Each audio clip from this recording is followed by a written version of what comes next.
भारत जैसे महान देश में आश्चर्यजनक चीजों की कोई कमी नहीं है। यहाँ आपको हर जगह कोई ना कोई अजब गजब चीजें देखने को मिल ही जाएंगी। आपने यहाँ ऐतिहासिक धरोहरें, मंदिर और खूबसूरत जगहों के बारे में तो सुना ही होगा, जो आपको अंदर से सुकून और शांति का अनुभव कराती हैं। लेकिन क्या आपने भारत के ऐसे गांवों के बारे में कभी सुना है जो अपनी अलग पहचान के लिए जाने जाते हैं और जिनके अपने खुद के नियम कानून हैं? तो चलिए दोस्तों, जानते हैं भारत के 5 ऐसे ही गांवों के बारे में। इस गांव में कुछ भी छुआ तो लगता है 1000 रुपए का जुर्माना। हिमाचल प्रदेश के कुल्लू जिले के अति दुर्गम इलाके में एक गांव स्थित है जिसका नाम है मलाणा। इसे आप भारत का सबसे रहस्यमय गांव भी कह सकते हैं। यहाँ के निवासी खुद को सिकंदर के सैनिकों का वंशज मानते हैं और यहाँ पर भारतीय कानून भी नहीं चलते। यहाँ की अपनी संसद है जो सारे फैसले करती है। मलाणा भारत का इकलौता गांव है जहाँ मुगल सम्राट अकबर की पूजा की जाती है।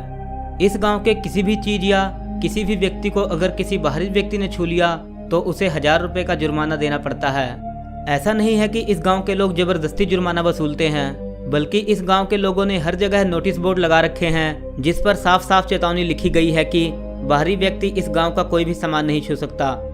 अपनी विचित्र परंपराओं के कारण पहचान बनाने वाले इस गांव में हजारों की संख्या में पर्यटक पहुंचते हैं, लेकिन रहने की व्यवस्था गांव में नहीं होती। पर्यटक गांव के बाहर टेंट में रहते हैं। मलाणा गांव में कुछ दुकानें भी हैं। इन दुकानों से गांव के लोग तो आसानी से सामान खरीद सकते हैं, लेकिन बाहरी लोग दुकान में ना तो जा सकते हैं और ना ही दुकान को छू सकते हैं। बाहरी ग्राहकों को दुकान के बाहर से ही खड़े होकर सामान मांगना पड़ता है। दुकानदार पहले सामान की कीमत बताते हैं, फिर रुपए दुकान के बाहर रखवाने के बाद सामान भी बाहर रख देते हैं। एक अनोखा गांव जहां हर कोई संस्कृत बोलता है। आज के समय में हमारे देश की राष्ट्रभाषा हिंदी भी पहचान के संकट से जूझ रही है, लेकिन कर्नाटक के शिमोगा शहर से कुछ ही दूरी पर स्थित एक गांव है जहां के गांववासी केवल संस्कृत में ही बात करते हैं। इस गांव का नाम मुत्रू है जो तुंग नदी के किनारे बसा है। इस गांव में संस्कृत प्राचीन काल से ही बोली जाती है। भाषा पर किसी धर्म और समाज का कोई अधिकार नहीं होता, तभी तो गांव में रहने वाले मुस्लिम परिवार के लोग भी संस्कृत उतनी ही सहजता से बोलते हैं जैसे दूसरे लोग।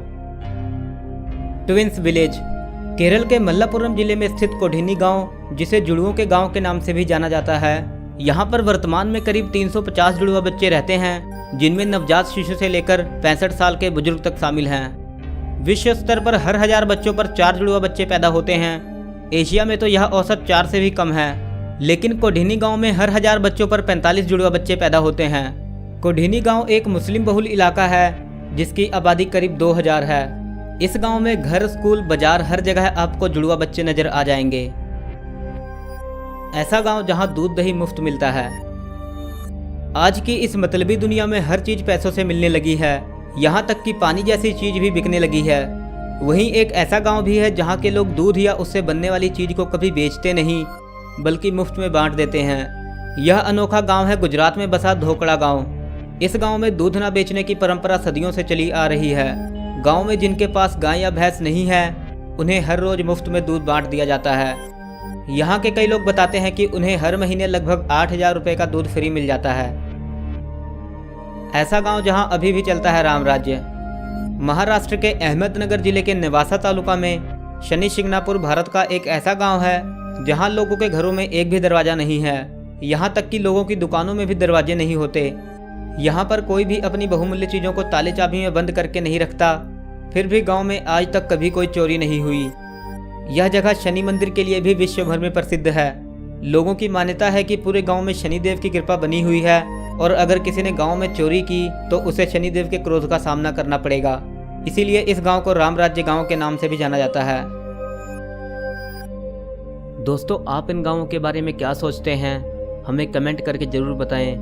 वीडियो अच्छी लगी हो तो वीडियो को लाइक और शेयर जरूर करें, और अगर आप हमारे चैनल पर पहली बार आए हो तो चैनल को सब्सक्राइब करें ताकि हमारी आने वाली नई वीडियोस आप मिस ना कर सकें। मैं आपसे मिलूंगा एक और नए एपिसोड के साथ। तब तक के लिए नमस्कार।